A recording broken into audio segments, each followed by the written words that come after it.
Dios les bendiga, hermanos, en esta mañana, domingo, ¿verdad? Día 28 de junio, es el último domingo de mes y la Biblia, en esta ocasión, la clase nos lleva a varias porciones bíblicas donde Dios habla a las familias.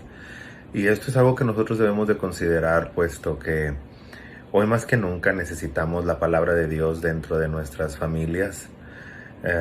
Dios diseñó la familia. Él formó el primer hombre, la primera mujer, vio y bendijo a los primeros hijos. Entonces, aquí vemos nosotros, ¿verdad? Que hay una enseñanza acerca de lo que es Dios y la familia. Dios siempre trató con el hombre desde un principio.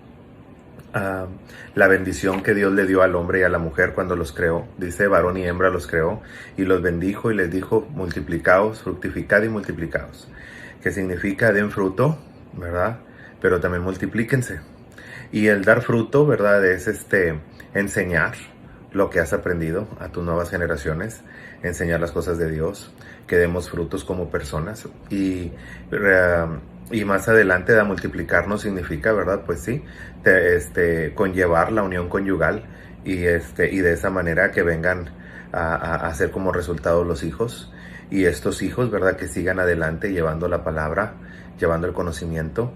Pues así lo dice la Escritura, ¿verdad? Estas palabras que yo te doy las repetirás a tus hijos al levantarte, al acostarte, al andar por el camino, ¿verdad? Todo el día hay que estarle repitiendo a los muchachos y así harás, ¿verdad? Para que tus generaciones conozcan. Ese es el pacto. El pacto de Dios con el hombre es de que la palabra de Dios siga adelante y que sigamos llevando su palabra, ¿verdad? A todas partes. De hecho, cuando Cristo apareció hizo lo mismo. Jesucristo también nos envió a llevarle el evangelio a toda criatura. Esa siempre ha sido la encomienda de Dios, que su palabra, que el conocimiento de Él, todos lleguen a conocerle, ¿verdad? Y que todos nosotros llevemos a cabo este evangelio. Pero vamos a ver cómo empezó la primera familia. ¿Cuál fue el plan de Dios diseñado para esto? Y de qué manera les ha estado hablando, ¿verdad? O nos ha estado hablando desde un principio. Dios ya había creado muchas cosas. Si ustedes me acompañan desde Génesis, ¿verdad? Vamos a entender que hubo varios días de la creación, 7 de ellos, bueno, 6 hubo de creación y el séptimo el Señor descansó. Pero estos 6 días de creación se fueron creando todas las cosas, todo lo que conocemos, desde los astros hasta la especie angelical, hasta la tierra, ¿verdad? Los mares, todas esas cosas, todo lo que nosotros vemos y conocemos, ¿verdad? Es una creación de Dios. Y vemos que al final, ¿verdad? En el día 6, en el día sexto, fueron creados algunos animales y también fue creado el hombre. Y el hombre, a diferencia de toda la creación, fue creado a imagen y semejanza de Dios. Cuando hablamos de imagen, quiere decir que tenemos el aspecto de Dios, ¿verdad? Y tenemos también, al decir nosotros, semejanza, estamos hablando, ¿verdad? Que nos asemejamos a Él en que hablamos, pensamos, razonamos, ¿verdad? Somos creativos, tenemos ese espíritu, esa chispa, esa luz, ¿verdad? Dentro de nosotros. Pero ¿por qué dice así? Aparentemente hay una contradicción, porque por un momento se dice que Dios no tiene forma, porque Dios habita en luz inaccesible, donde nadie ha sabido cómo es Él. Pero también nos dice que Jesucristo estaba ahí presente, ¿verdad? En la creación, puesto que Él dice, hagamos al hombre, dando a entender que había más de uno cuando estaba Él a punto de hacer al hombre y no lo iba a hacer solo, sino que otros lo iban a hacer con Él. Pues dice, hagamos, no dice, vengan para ver que yo voy a ser el hombre, no, hagamos. Quiere decir que Él estaba hablando tal vez con la Trinidad, ¿verdad? O con alguien más. Ahora, si nosotros nos vamos a Colosenses, dice que Jesucristo es la imagen del Dios invisible, ¿sí? Y dice también que todo por Él fue creado. Entonces quiere decir que el creador en realidad es Jesucristo, ¿sí? Él estaba con el Padre desde la eternidad. Él es quien estuvo hablando a los antiguos. Lo podemos saber porque Jesucristo deja una huella en su manera de hablar. Si ustedes se acuerdan, en el tiempo de los evangelios, ¿verdad? En el tiempo cuando Jesucristo estuvo en la tierra, él siempre decía: Jerusalén, Jerusalén, si en ti se hubiera predicado, ¿verdad? Como, si en Sodoma y Gomorra se hubiera hablado esta palabra, no, todavía permanecerían hasta este día, ¿verdad? Entonces siempre decía: Jerusalén, Jerusalén. Cuando se apareció a Pablo decía: Saulo, Saulo, porque me persigues. Siempre repetía 2 veces lo mismo, y nomás lo hacía él. Es una huella que dejó en su manera de hablar. Y si nosotros nos vamos para atrás, ¿quién fue el que le habló a Moisés? ¿Quién le habló a Abraham? Porque fue la misma persona. Dice que a Abraham se le habló y se le dijo: Abraham, Abraham, detente. Y dice que fue el ángel de Jehová. Sabemos que a Jesucristo se le conocía como el ángel de Jehová. Más adelante también dice que el ángel de Jehová se paró sobre la zarza, ¿verdad? Y se manifestó. Y dice que también le dijo: Moisés, Moisés, quita tus sandalias. Entonces quiere decir que Jesucristo ha estado desde la antigüedad, ¿sí? Él existe desde mucho antes de la creación. De hecho, Él estaba planeando con el Padre, dice la Escritura, la redención del hombre, ¿sí? Desde mucho antes. Ellos ya sabían que al crear al hombre iba a haber un problema, y aún así lo hicieron. Lo hicieron porque tenían fe en el hombre, tenían esta esperanza, ¿verdad?, de que el hombre pudiera algún día disfrutar, ¿verdad?, de la presencia de Dios.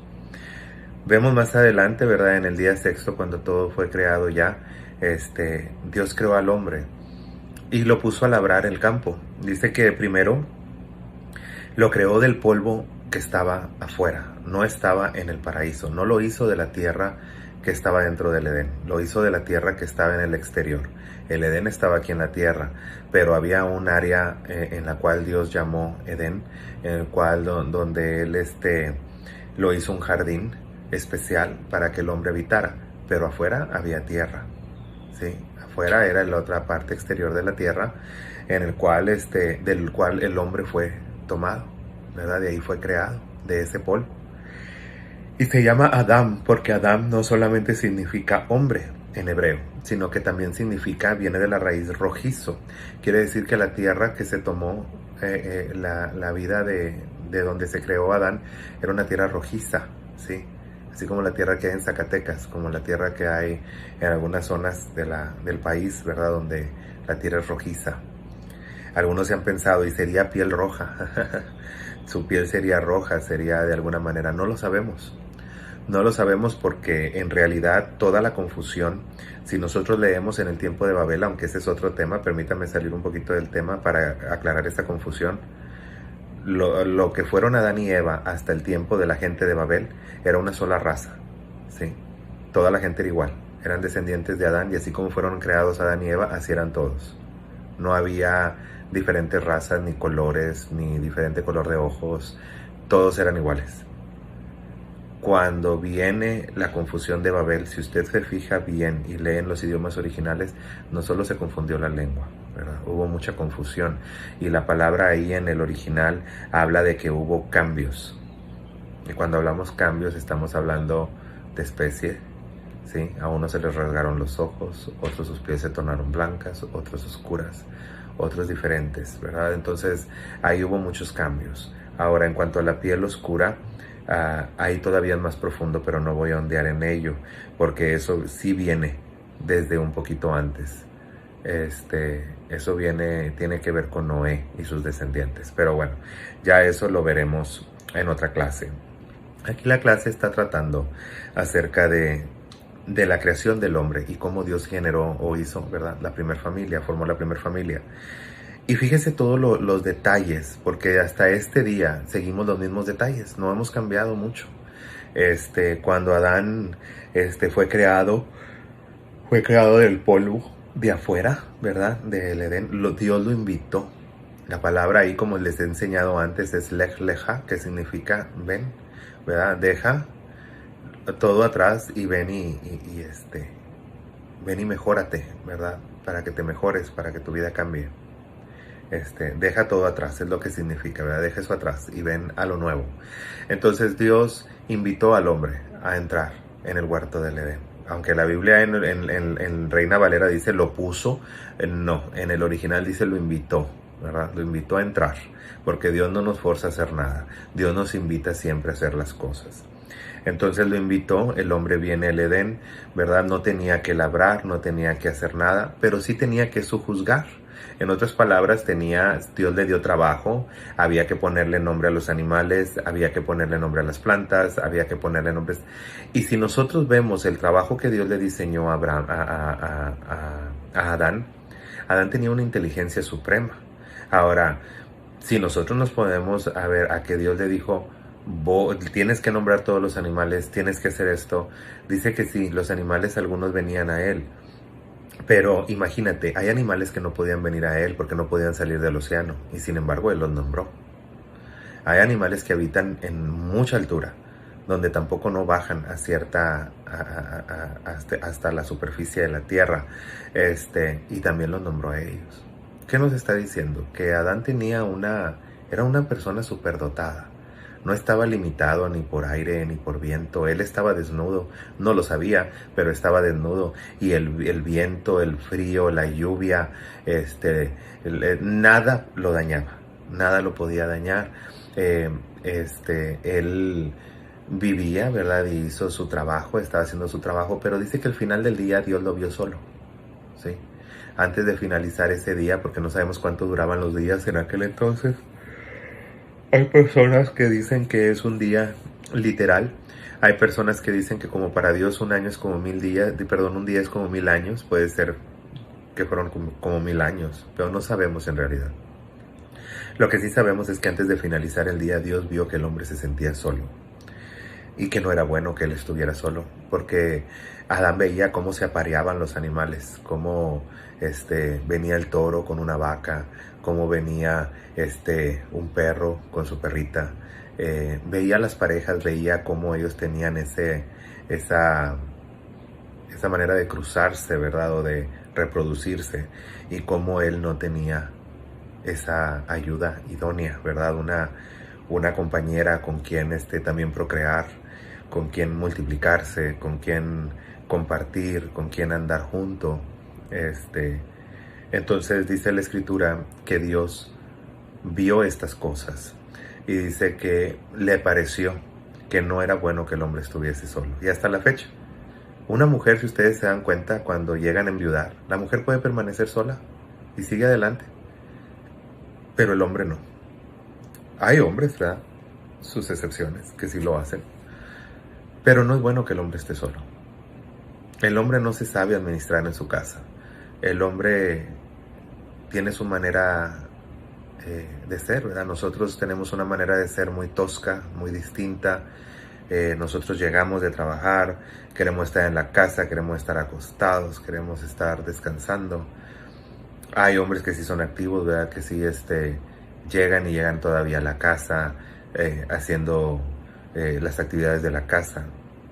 Pero en realidad la soledad, cuando hablamos de soledad, cuando hablamos de criar solos a los hijos, tenemos que reconocer que la mujer tiene más éxito en eso que nosotros. La mujer aguanta mucho más, ¿verdad? En los aspectos morales, físicos, porque a veces decimos, es que el hombre tiene mucha fuerza. Sí, tiene fuerza para cargar, pero no tiene fuerza para soportar, y eso sí lo tiene la mujer. Entonces vemos nosotros que somos un complemento perfecto, porque lo que el hombre no tiene, lo tiene la mujer, y lo que la mujer no tiene, lo tiene el hombre. Entonces se necesitan los dos para hacer un complemento.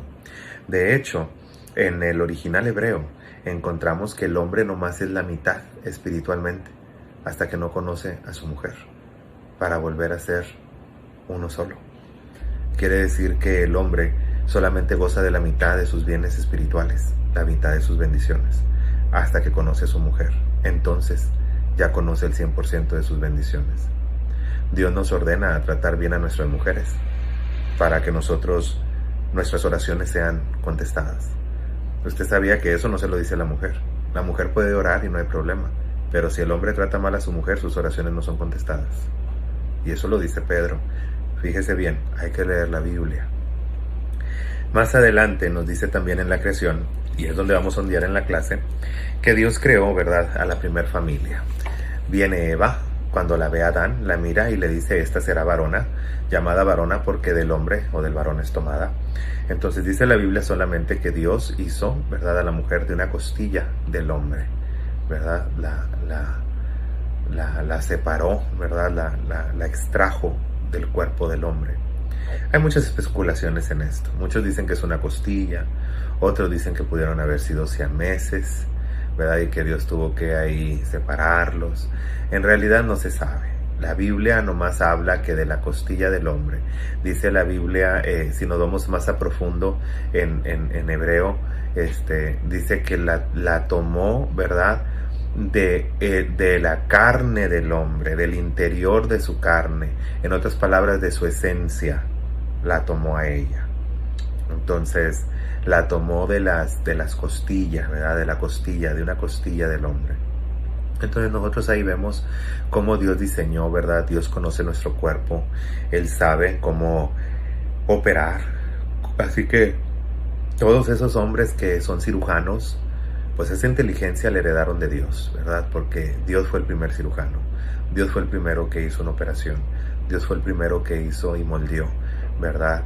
Sin necesidad de un útero a un ser humano, ¿verdad? Porque a la mujer Él la diseñó, la formó, la hizo y la trajo delante del hombre. Entonces, ya después de ahí Dios les da la bendición y ya no se llaman más Adán y Eva, sino se llaman Adán. Se llaman el hombre. Ya no es hombre y mujer, son uno solo. Son una esencia, un solo espíritu, un solo pensamiento, un solo ser, ¿verdad? De los cuales también nacerá uno, en donde serán una sola carne. En otras palabras, cuando dice ahí se unirán y serán una sola carne, ¿no? Cuando dice se unirán, quiere decir que esa unión formará una unión entre el hombre y la mujer. Cuando dice una sola carne, están hablando de los hijos, ¿sí? Porque nosotros nos hacemos ideas, hermanos.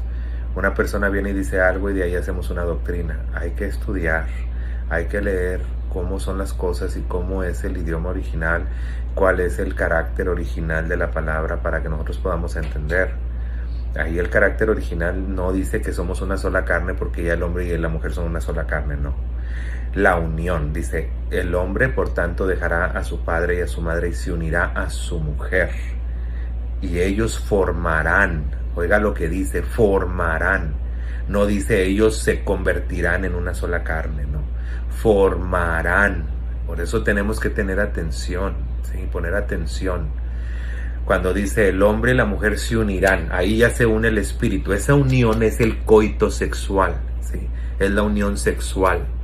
Para Dios no es de que tú vayas a un altar y le digas, Señor, yo acepto a ella como mi mujer, ella me acepta como su hombre y ya estamos casados. No, para Dios ese no es el matrimonio.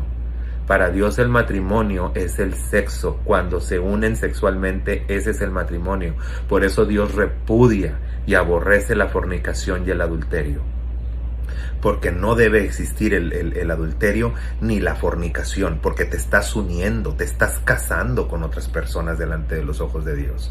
Es por eso que tú solamente debes de ser marido de una sola mujer, estar casado y respetar a tu esposa. De hecho, en Malaquías dice, yo atestiguo contra ti, porque te olvidaste de la mujer de tu juventud, y tú sabes que yo repudio, ¿sí? Odio el repudio, lo aborrezco el repudio, me indigna el divorcio, no lo tolero, no lo acepto, ¿sí? Claro que la gente hace lo que quiere porque no le interesa lo que Dios diga, pero en realidad Dios, y se lo doy la cita, fíjese lo que dice aquí, verso 16 del capítulo 2 de Malaquías 2:16, porque Jehová Dios de Israel ha dicho que aborrece el repudio, que es el divorcio, y el que cubre de iniquidad su vestido, en otras palabras, el que anda de ahí de que me divorcio y me vuelvo a casar y de que ando en adulterio y todo eso se paga, sí nos podemos arrepentir y Dios nos restaura. Yo no estoy diciendo que estén apestados los divorciados, no. Dios te restaura, pero sí tienes que reconocer que hiciste mal y que te tienes que arrepentir y pedirle perdón a Dios. Y dice aquí, guardaos pues en vuestro espíritu y no seáis desleales. Dios aborrece que seamos desleales, que no seamos leales con nuestra pareja. Ahora, y aquí es el centro de la familia. El centro de la familia aquí está. Por tanto, dejará el hombre a su padre y a su madre y se unirá a su mujer y serán, oiga lo que dice, ¿sí? Y se harán una sola carne, ¿sí? Serán, en otras palabras, vamos a crear una sola carne. Pero la unión es el coito, la unión es la unión sexual, y ahí es donde nos entrelazamos espiritualmente, donde ya nos convertimos en un ser uno espiritual. Pero cuando dice en carne, no en espíritu es distinto, en carne, estamos hablando de los hijos. Por eso es que los hijos heredan las dos genéticas. Quiere decir que de mi carne, de mi genealogía, y de la carne de mi esposa, de su genealogía, viene a nacer mi hijo, ¿sí? Es por eso que Isaac se parece a mí y se parece a su mamá, aunque se parece más a la mamá, déjeme decirle que se parece más a la mamá. Pero bien, se parece a mí y se parece a su madre. Tiene gustos míos, ademanes míos, ¿sí? Y tiene gustos de su mamá, ademanes de su mamá. Y todavía vamos más allá. También se parecen a los abuelos y a los tíos. Dios nos libre. Pero bueno, te parecen a todos, ¿verdad? A todas nuestras familias. Porque son dos familias que se están uniendo. Dos genéticas que se están uniendo. La mía y la de mi esposa, para formar una sola carne. Un hijo que tiene la carne de los dos, tiene los huesos de los dos, tiene los genes de los dos, hereda de los dos, ¿sí? Entonces a eso se refiere, hermano. Y ahí viene la bendición, porque el tener hijos es una bendición de Jehová. Dice la Biblia, herencia de Jehová son los hijos. Es una herencia de parte de Dios, es algo que es de estima el fruto del vientre. Dios ama que nosotros procreamos y que tengamos hijos. Y Él visita a nuestros hijos. Cuando tú amas a Dios, Dios visita a tus hijos. Y son hijos de promesa, son hijos de bendición. De hecho, Pablo les dice que son santos, porque si no fueran inmundos. Entonces son santos, dice en primera carta a los Corintios capítulo 7, dice que nuestros hijos son santos. Si son separados, apartados para Dios. Pero es que a veces el muchacho se porta muy mal, no importa, mientras que él sea un niño o un menor de edad, nuestras oraciones los cubren y ellos están cubiertos porque es promesa de Dios a nosotros. Si todavía los israelitas gozan de la promesa que Dios le hizo a Abraham, que no goce de las promesas que Dios le haya hecho a usted. Claro que sus hijos gozan de esas promesas. Entonces Dios creó a la primera familia. Entonces los dos serán una sola carne, ¿verdad? Van a convertirse en, ¿sí? Porque son los hijos.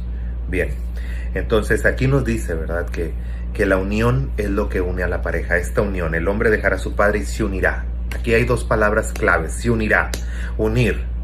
Ahí viene la relación íntima, se une. De esa relación, ¿verdad? Nace el amor, se entrelazan los espíritus, se entrelazan las personas, ¿verdad?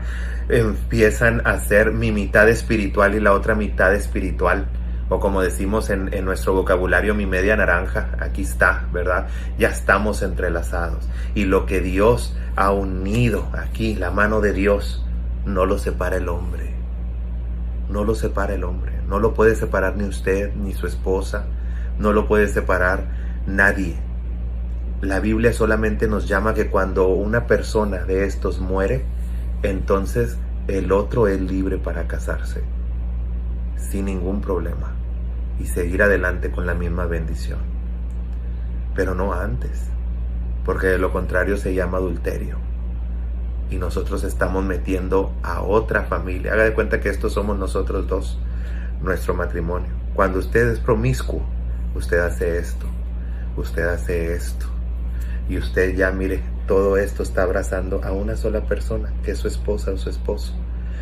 Nada más que todas estas personas tienen maldiciones generacionales. Y usted está trayendo toda esa maldición a su esposa, a usted y a sus hijos. Es por eso que el adulterio no es bueno. Y Dios lo repudia, Dios lo odia, lo quiere lejos. ¿Sí? El repudio Dios lo quiere lejos de él. Bien.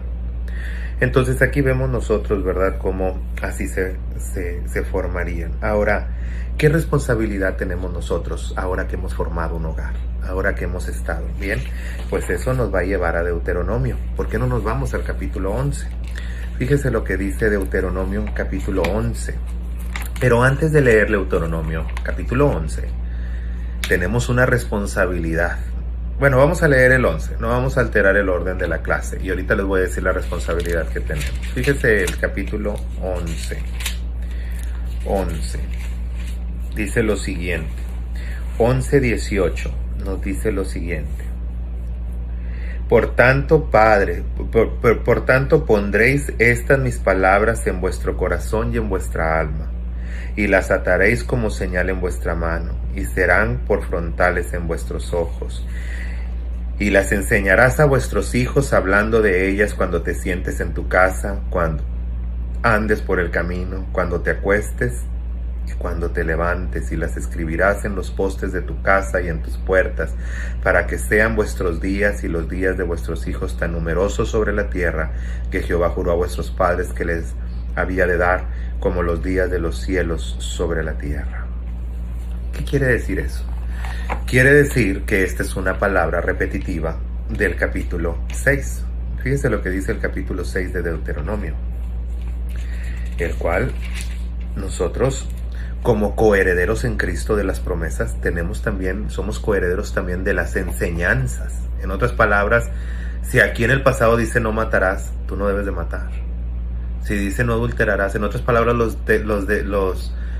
ciertas partes de la ley siguen vigentes, hermano. Lo único que se deshizo de la ley, ¿sí?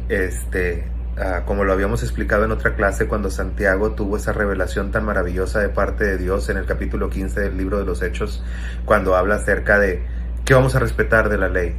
Él menciona 4 cosas, pero esas 4 cosas encierran toda la ley. Entonces, en realidad seguimos nosotros bajo estas enseñanzas de la ley.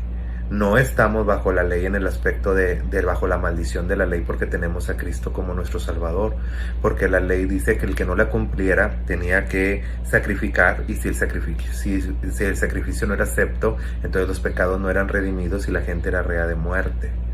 Pero aquí no, porque el sacrificio ya fue aceptado, ya no necesitamos sacrificar, así que las leyes de sacrificio ya nos imponen sobre nosotros, porque Cristo ya las cumplió. Las consecuencias de un sacrificio mal hecho tampoco las tenemos que pagar nosotros, porque el sacrificio fue bien hecho, porque Cristo lo hizo bien una vez y para siempre. Entonces no tenemos por qué mortificarnos, más que si vemos que alteramos la ley, tenemos que pedirle perdón a Dios, ¿verdad? En Cristo Jesús, y somos restaurados. Pero nunca ha dicho que la ley no se va a cumplir, ¿sí? O que no tengamos nosotros que tener una responsabilidad en cuanto a lo que dice la ley. Sí tenemos la responsabilidad, ¿sí? Y fíjese lo que dice. Yo le voy a decir una de estas responsabilidades. Dice así: cuando Jehová tu Dios te haya introducido a la tierra de tus padres Abraham, Isaac y Jacob. Y usted puede decir, ¿eso está hablándole a los judíos? No. A los judíos les habló de una manera física, a una tierra nueva que les iba a dar. A nosotros nos está hablando de una manera espiritual. Cuando tú ya vengas al conocimiento de Jesucristo y vayas a heredar el paraíso, entonces fíjate lo que tienes que hacer, ¿sí? Para poder llegar a ese paraíso, para poder heredar esa tierra eterna. Tienes una responsabilidad, que es aceptar a Jesucristo, pero también tienes una responsabilidad más, porque el aceptar a Cristo no lo es todo. El aceptar a Cristo es aceptar que te has equivocado, ¿sí? Aceptar que has vivido una vida de pecado, que has venido a la luz del Señor, que Jesucristo admites, ¿sí? Que Él es el Hijo de Dios, que Él te levantó de entre los muertos, que Él se levantó de entre los muertos, y entonces serás salvo. Pero también conlleva responsabilidades. Te puedo dar una lista amplia que viene en las cartas de Pablo por ese evangelio por el cual vamos a ser juzgados, según Pablo nos dice, ¿sí? Y por el cual muchos se han perdido por no seguir esas enseñanzas, y esas enseñanzas están plasmadas en el Antiguo Testamento y son cosas que debemos de aplicar a nuestra vida. Así que no te dejes confundir, porque muchos te van a decir, no, ya aceptaste a Cristo, tú ya no tienes ninguna responsabilidad con nada. Equivocado, y un error muy grande que se paga con la vida eterna. Nosotros tenemos a Cristo, sí, pero al aceptar a Cristo, así como somos coherederos de las promesas, también somos coherederos de las responsabilidades espirituales. Y fíjese lo que dice aquí: no andaréis en pos de dioses ajenos, ¿sí? No de los dioses de los pueblos que estén, porque Dios es celoso, Jehová tu Dios en medio de ti está, ¿sí? No tentaréis a Jehová vuestro Dios, como lo tentaron en Mariba, ¿sí? Y fíjese lo que dice más adelante: mas cuando te pregunte tu hijo, ¿sí? Diciendo, ¿qué significan los testimonios y estatutos y decretos que Jehová vuestro Dios mandó? Entonces dirás a tu hijo, nosotros éramos siervos, nosotros éramos pecadores, hermanos, en el mundo, ¿sí? Así que cuando tu hijo te diga, ¿por qué tenemos que seguir la ley de Dios? ¿Por qué tenemos que respetar el nombre de Jesús? ¿Por qué tenemos que aceptarlo como nuestro Salvador? Bueno, porque en el pasado vivíamos en el mundo, éramos advenedizos, éramos hijos de tinieblas y venimos a conocer a Jesucristo, ¿sí? Y al Dios de Abraham, Isaac y Jacob, en el cual ahora ellos nos han adoptado y hemos venido a ser coherederos de sus promesas y de sus bendiciones. Y fíjese lo que dice más adelante, porque quiero que veamos esto. Y aquí está el corazón de la ley. Oye Israel, Jehová vuestro Dios, Jehová es uno. Y amarás a Jehová tu Dios de todo tu corazón y de toda tu alma y de todas tus fuerzas. Si usted me dice, eso es el Antiguo Testamento, hermano, déjame decirte que no. ¿Sí?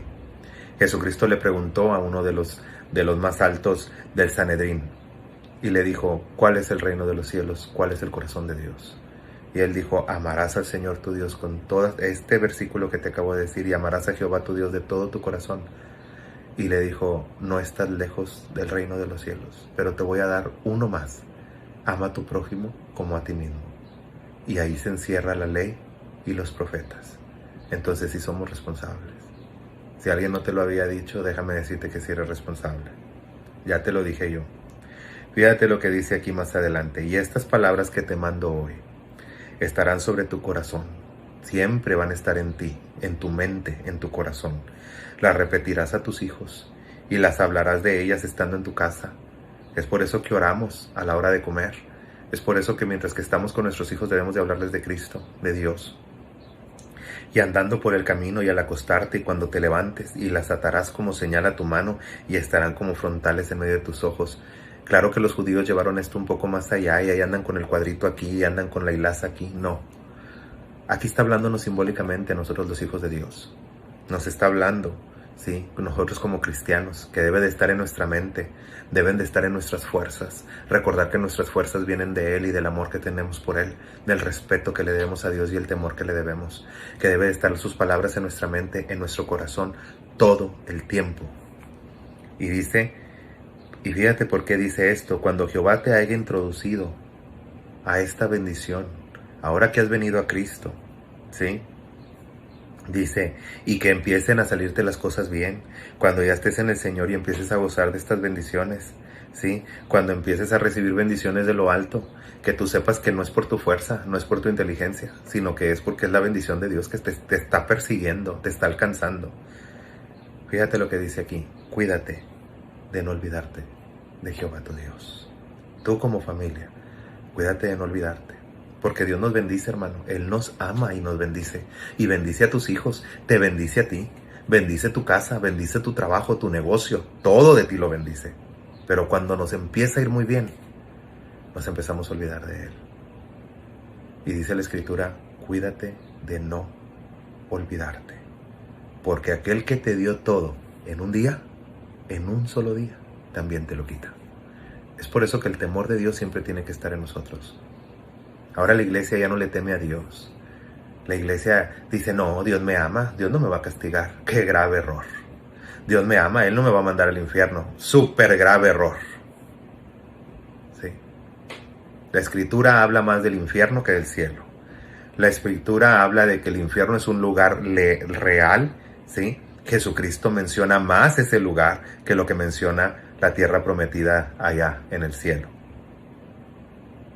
Es por eso que tenemos que tener cuidado.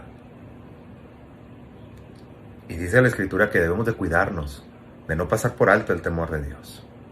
Porque nosotros a veces no tememos a Dios. Hacemos las cosas y nos conducimos en nuestra casa, en nuestra vida, en la iglesia, como se nos da la gana. Y no estamos viendo que debemos de tenerle temor a Dios. Tener temor a Dios sí, es lo que dice, tenerle temor.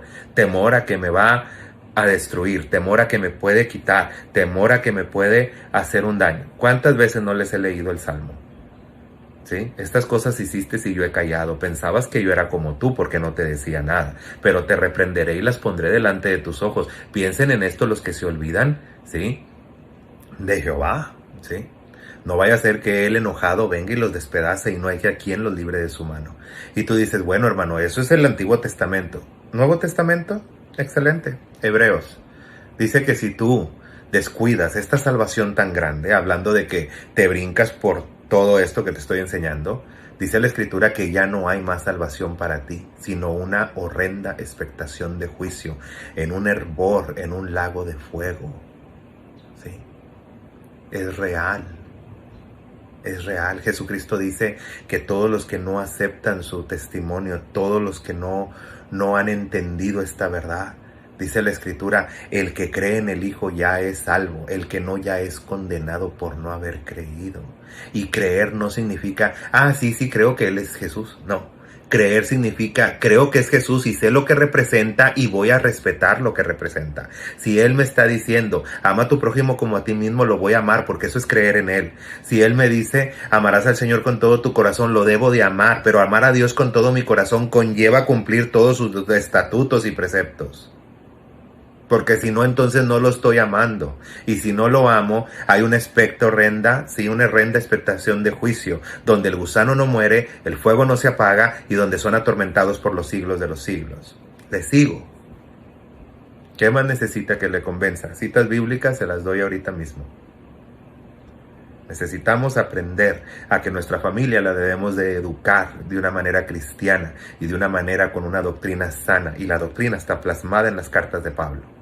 Ahí está la sana doctrina. Entonces, ¿por qué no lo hacemos? ¿Por qué dejamos que nuestros hijos hagan lo que quieran, se comporten como quieran, que desobedezcan a Dios, sean desleales y nosotros lo permitimos en nuestra casa? Eso no se debe de permitir en la casa. Pues es que mi hijo fuma, prefiero que fume delante de mí que allá afuera. Estás equivocado. No debe de fumar allá afuera, mucho menos en tu casa. Y si allá afuera no lo puedes detener, bueno, allá lejos de mí, pero aquí en mi casa la respeta. Aquí en la casa no lo va a hacer. Es que mi hija vino y la pesqué aquí con el novio. Pues muy mal hecho. Usted no debe de solapar nada de eso. Es cierto, van a cometer el error. Se van a equivocar. Lamentablemente van a tener que pagar ese error. Y tú lo vas a pagar con ellos por no haberles sabido estorbar. Pero Dios es un Dios de misericordia. Y yo estoy convencido de que si ambos, tanto el que se equivocó como el padre que no supo refrenar a su hijo, buscan de Dios, Dios los va a perdonar, los va a restaurar y de toda esa tragedia va a ser algo bueno. Pero es cierto, hermano. ¿Por qué llegar a eso? ¿Por qué tener que esperar a que los hijos se equivoquen para nosotros ahora sí decirles te equivocaste, hiciste las cosas mal? No, díselo desde ahorita. Díselo desde ahorita. Tú dices, bueno, es que yo no le puedo pegar a mis hijos. No, la Biblia dice que agarres vara, que agarres una vara o que agarres un cinto en nuestros tiempos modernos y dale. No, pero eso es malo. Sí, ¿quién lo dice? ¿Quién lo dice? ¿Los psicólogos? ¿Cómo viven los psicólogos? ¿Has visto cómo viven con sus hijos? El psicólogo más famoso de Estados Unidos, ¿sí? Que fue de donde viene esa ley que a los hijos no se les puede pegar, que le quitó la autoridad a los maestros en la escuela, ¿sí? Su hijo se suicidó. Tan buen psicólogo era que su hijo se le suicidó. Entonces, ¿qué estamos diciendo esto? Estamos diciendo que no es cierto. Si la palabra te está dando un consejo, dice la Biblia, agarrarás vara y librarás al muchacho de la muerte. Si no lo detienes, tarde o temprano va a morir en su pecado. Tienes que detenerlo cuando todavía tienes autoridad sobre él, sobre el muchacho, sobre la muchacha. Darles responsabilidades dentro de la casa, llamarles la atención, darles con la vara. Una buena bofetada a tiempo es muy sana, especialmente cuando tus hijos te empiezan a levantar la voz y te empiezan a gritar. No tienen por qué hacerlo. Es muy sano. Ahora, hay diferencia entre corregir, entre dar un golpe y entre abusar y golpear de una manera abusiva. Eso sí, ahí no estamos de acuerdo. Eso de dejar moretones y golpes y sangrarlos, eso está muy mal. Eso es reprobable delante de los ojos de Dios, porque eso es abuso. Pero una buena bofetada cuando te alce la voz, ¿sí? Una buena jalada de cabello cuando se quieran pasar de largos, ¿sí? O de inteligentes. O una buena vara cuando los pescaste haciendo algo malo. Es muy sano. Es muy sano. Porque así se nos educó en el pasado. Y mira, nosotros no cometimos tantos errores como los que están cometiendo hoy en día. Yo recuerdo todavía cuando los maestros íbamos a la escuela, no te dejaban entrar con las manos sucias. ¿No podrías traer las manos con las uñas largas? ¿Sí? ¿No podías tampoco andar hablando y gritando, hablándoles mal a los maestros? No, hombre, si te aventaban el borrador, te aventaban el gis, te daban con la regla en las manos antes de entrar. Pero eso hacía muchachos disciplinados. ¿Por qué usted cree que Dios se portaba así con el pueblo de Israel? Cada que hacían algo malo, venía una consecuencia. ¿Por qué? Porque eso es lo que el hombre necesita. Necesita entender que cuando se porta mal hay una consecuencia.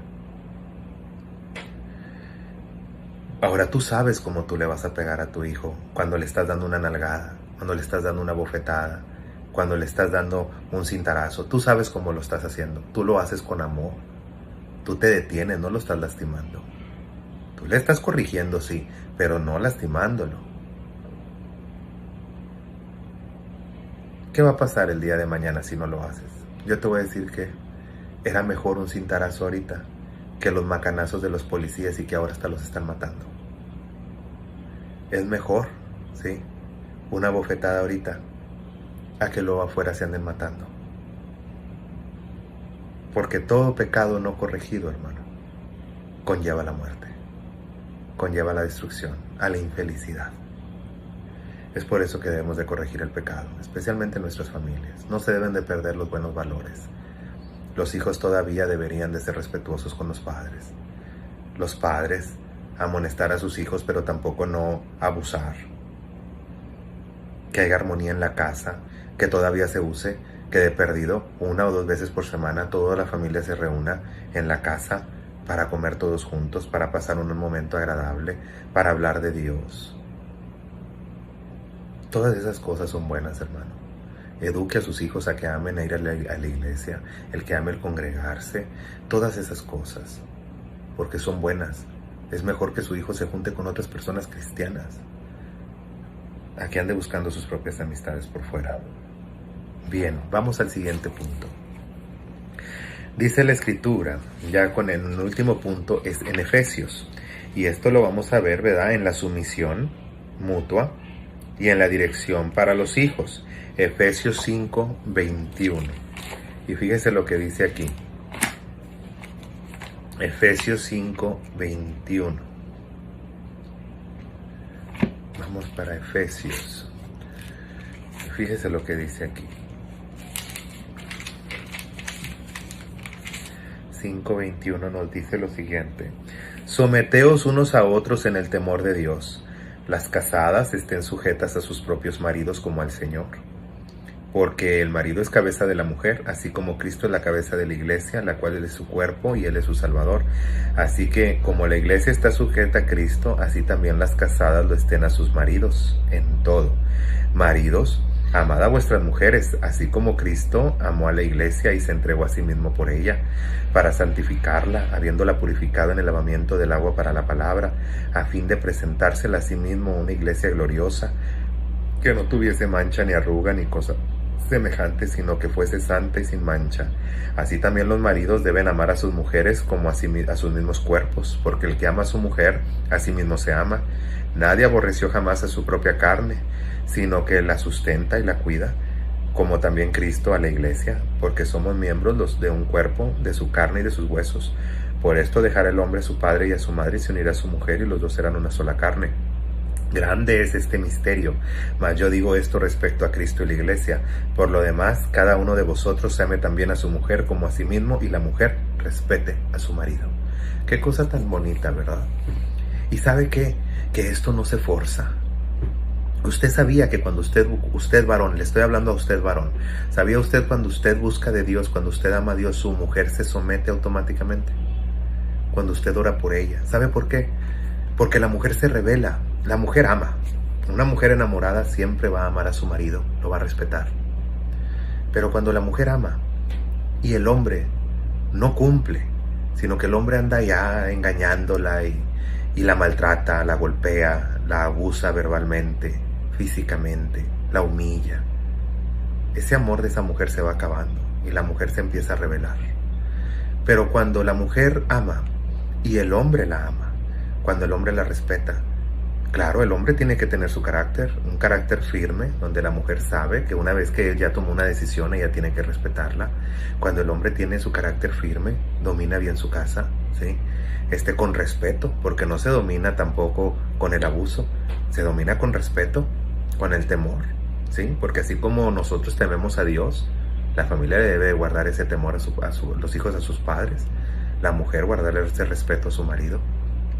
Pero cuando tú oras por tu esposa, cuando ambos toman las decisiones juntos, cuando ambos comparten todo juntos, cuando ambos sacan adelante a sus hijos juntos y enseñan a sus hijos a amarlos, es algo bien hermoso. Es bien hermoso. Porque usted puede gozar de su esposa, saber, ¿verdad?, que ella lo está respaldando en todas las decisiones que usted toma. Algo que yo aprendí mucho en mi casa y que a mí me ayudó mucho en mi, tal vez psicológicamente también, pero en mi vida moral. Yo me acuerdo que a veces le queríamos sacar la vuelta a papá. Mis padres son cristianos, siempre nos criamos en el cristianismo nosotros desde yo tenía como 2 o 3 años. Mi hermano Raúl nació en el cristianismo. Ya éramos cristianos cuando él nació. Entonces, yo recuerdo que desde niños vamos a la iglesia. Yo nunca vi Chabelo. Yo siempre decía, porque todos mis amigos dicen que estuvieron viendo Chabelo y que en familia con Chabelo y un programa que daban todos los domingos en la mañana, pero yo no lo veía. Yo no lo veía porque yo siempre tenía que estar en la iglesia. Y me acuerdo que a veces me enojaba y le decía, papá, ¿por qué me llevas a la iglesia? Yo quiero ver Chabelo. Y me decía él, no, hay que ir a la iglesia. Y al principio no lo entendía, a veces me llegó a caer mal, pero si viera ahora cuánto amo la iglesia, cuánto amo ir a la casa de Dios. Me acuerdo que otra de las cosas era que también papá nos decía que no a algunas cosas. Me acuerdo que una vez yo le dije, quiero ir al cine. Y no porque tuviera nada contra los cines, ¿verdad? No teníamos esos prejuicios, porque uno también tiene que ser selectivo puedes hacer muchas cosas, pero ser selectivo y cuidadoso. Y recuerdo que le decía, yo quiero ir al cine. No vas a ir. No, porque esa película que vas a ir a ver no está bien. Mis padres siempre cuidaban qué es lo que veíamos, qué es lo que hacíamos, qué traíamos puestos, si había algún logotipo, algo que no era de Dios, que no agradara a Dios. Y me acuerdo que me decía, no, esta película no. ¿Puedes ir a ver otra? ¿Puedes ir al cine? Claro, con tus amigos, ve. Pero pues yo estaba chico, tenía como 13 años. Sí puedes ir. Es más, yo voy y te llevo y te voy a dar dinero para que compres la entrada y tus palomitas y todo, pero esa película no.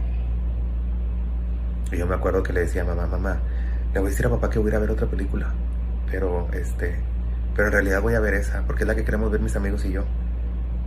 Y mamá, en lugar de decirme, cita, bueno, ándale, que acabo no le voy a decir. No. Mamá decía, si su papá ya le dijo que no, es no, respételo. Y si no lo va a respetar usted, ahorita yo hablo con su papá para decirle lo que usted anda haciendo. Y nos daba un temor tremendo saber que papá iba a saber, porque papá no nos pegaba. Jamás, papá nunca me pegó, creo que me dio un coscorrón o 2 nada más. Pero que él dijera no, y sabiendo que es que el respeto, hermano, era de que él no lo hacía. Yo nunca vi a mi papá tomar, yo nunca lo vi andar con otra mujer, nunca lo vi haciendo nada malo, jamás. Entonces, ¿cómo yo le iba a decir algo si yo sabía que él tenía el respaldo moral para decirme y para regañarme? Porque él lo estaba haciendo, no me lo estaba diciendo de lengua para afuera, él lo estaba viviendo. Él no iba a ver esas películas. Entonces, ¿cómo yo iba a ir a hacer algo así? Y que papá dijera no, era fallarle a papá, era algo tremendo. Mamá sí, ella sí nos daba con el cinto, mamá nos jaloneaba el cabello, nos daba cocotes, nos daba nuestras nalgadas, una que otra cachetada cuando se nos ocurría levantar la voz. Mamá era más diferente, pero papá no. Y también quisimos mucho a mamá y a papá, a pesar, porque si usted piensa, es que le voy a pegar y no me van a querer, no abuse, no sea abusivo, pero que usted pegue o algo no tiene nada que ver. Al contrario, eso nos hace respetar todavía más a papá y a mamá. Yo me acuerdo que yo los respeto mucho, respeté mucho a mi madre, ella ya pasó a estar con el Señor, pero respeto mucho a mi papá. ¿verdad? Y eso dio que nosotros tuviéramos ese temor de Dios, porque siempre nos criaron con el ejemplo. Entonces, mi madre siempre se sometió a papá. A veces sí era muy gritona, ¿verdad? A veces papá la desesperaba y cosas así, pero al final se hacía lo que papá decía, ¿verdad? Papá decía algo y daba una orden y pues sí. Normalmente mamá nos daba las órdenes a nosotros, porque sabíamos que papá estaba detrás de ella, pero ya cuando papá tomaba una decisión, mamá la respetaba y no la hacía respetar en la casa. Entonces, era un matrimonio, ¿verdad? Que nos crearon con ese ejemplo. Y como todo, ¿verdad? Siempre eso viene a repetirse más adelante, porque luego uno lleva sus casas de la misma manera. Ahora mi esposa se desespera a veces porque a veces ella se desespera con el niño, pues es obvio, las mujeres están con los niños y más ahorita en estas cuarentenas, ¿verdad? Que están encerrados y no salen, no, todavía la mujer descansa un ratito cuando están en la escuela, ellas se entretienen en las cosas del hogar, pero a veces es difícil. Pero a lo que voy es esto, a lo que voy es de que yo a mi esposa le hablo con la Biblia, yo a ella le digo, ¿tú crees que estamos honrando a Dios con esto? ¿Crees que esa manera de reaccionar tuya honra a Dios? Y inmediatamente ella lo entiende, cambia su parecer y su postura. Pero yo le hablo con el ejemplo. Yo no le voy a decir a ella, no grites, no te enojes, no digas esto o aquello, si yo lo estoy haciendo. Entonces yo no lo hago para crear un ejemplo en mi casa, en mi esposa y en mi hijo. Entonces, tenemos que ser ejemplos. Tú sométete a Dios, tu mujer se va a someter a ti, tus hijos se van a someter a tu mujer y a ti. No te sometes a Dios como varón, no esperes que tu esposa se someta a ti, ni tus hijos tampoco. Y por más que los golpees a tus hijos, por más que les trates de corregir, por más que trates de corregir a tu esposa, no va a cambiar nada, porque tú no estás sujeto a Dios. Sométete a Dios y Él arregla tu vida, y la de tus hijos, y la de tu familia. También dice aquí las Escrituras, en el capítulo 6, hijos, obedeced al Señor a vuestros padres, porque esto es justo. Honra a tu padre y a tu madre, que es el primer mandamiento con promesa, para que te vaya bien y seas de larga vida sobre la tierra. Y vosotros, padres, no provoquéis a ira a vuestros hijos, sino criadlos en disciplina y amonestación en el Señor. Aquí tenemos también que hablar acerca de las suegras y de los suegros, de los cónyuges, ¿verdad? Muchas veces hay una confusión en el cristianismo en esto. ¿Por qué lo digo? Muchas veces nosotros pensamos que honrar a papá y a mamá significa, ¿verdad?, obedecerlos en todo. Sí, es cierto. Pero cuando estás soltero, cuando estás casado, ya a los padres no se les obedece. A los padres se les aceptan consejos, ¿sí? Consejos que tú vas a llevar a tu matrimonio, en el cual tú y tu esposo tienen que analizar, o tú y tu esposa tienen que analizar y ver si son buenos consejos que pueden aplicar a su familia. Pero ya no es una orden. Mamá ya no ordena a la esposa, ¿sí? Mi mamá ya no me ordena a mí para yo traer órdenes a mi casa, no. Mamá me puede decir, oye, hijo, ¿sabes qué? Es que veo que tu esposa a lo mejor no le pone mucha atención a tus hijos. Bueno, yo tengo que ir a ver primero. No, ¿por qué no estás poniendo? No, yo tengo que primero analizar, a ver, a lo mejor es algo que se me está yendo, no lo estoy viendo. Pero si yo llego, yo veo que mi esposa sí le está poniendo atención a mis hijos, yo no tengo por qué corregirla. No tengo yo por qué tomar. Ya escuché el consejo de mi madre, pero está en mí qué voy a hacer.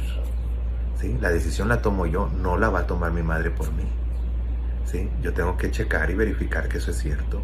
De que hay padres que influencian mucho sobre sus hijos ya casados, es cierto, y hacen mal. Déjeme decirle a usted si es suegra o es suegro, o es mamá o papá, no influencien sus hijos cuando estén casados. Dejen que ellos tomen sus propias decisiones. Aconséjelos, sí, pero no los estén hostigando con que hagan lo que usted quiera.